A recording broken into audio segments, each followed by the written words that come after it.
కొడంగలూర్ శ్రీ కురుంబా భగవతి ఆలయము భారతదేశంలోని కేరళ రాష్ట్రంలోని త్రిశూల్ జిల్లా కొడంగలూరు వద్ద ఉన్న ఒక పురాతనమైన దేవాలయము.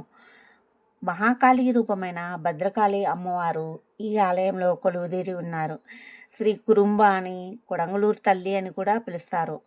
కేరళలోని 64 భద్రకాళి అమ్మవారి ఆలయాలలో ఈ ఆలయం ఒకటి. ఆలయంలో అమ్మవారు ఉత్తరపు వైపు ముఖంగా ఉండి ఉగ్రరూపంలో కొలువుదీరి ఉంటారు.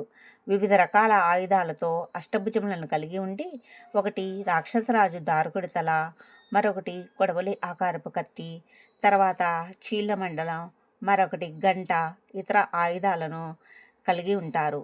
ఆదిశంకరాచార్యుల వారు ఇక్కడ 5 శ్రీచక్రాలను ప్రతిష్ఠించారని ఈ అమ్మవారి ఆలయంలో అందరూ నమ్ముతూ ఉంటారు. కొడంగలూరు ఆలయంలో మొదటి శక్తి పూజను తీయర్ అనే ఆయన నిర్వహించేవారు. నేటికి 64 తారలకు చెందిన పరిపాలనా స్థానం కొడంగలూరులోని నిలపదుతుర వద్ద రాజ సమక్షంలో కొలుస్తారు. కొడంగలూరు ఈ తీయ తండవ కింద నిర్వహింపబడుతుంది. పురాణాల ప్రకారం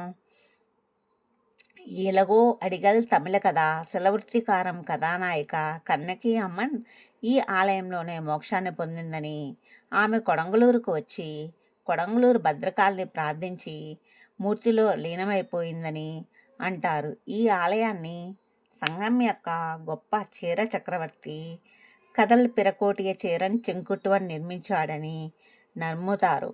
పురాతన కాలంలో భక్తులు రక్షణ మరియు వార ప్రార్థనలు నెరవేర్చడానికి ఆలయంలో జంతుబలులు ఇచ్చేవారు.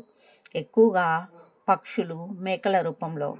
అనేక మంది సంఘ సంస్కృతుల జోక్యంతో కొచ్చిన్ ప్రభుత్వం ఏ రూపంలోనైనా జంతుబలిని నిషేధించింది. ప్రస్తుతం దేవతకు ఎరుపు రంగు వేసిన ధోతీలను మాత్రమే సమర్పిస్తారు. చాలామంది భక్తులు గొప్ప గొప్ప కానుకలు మరియు బంగారు ఆభరణాలను అందిస్తారు.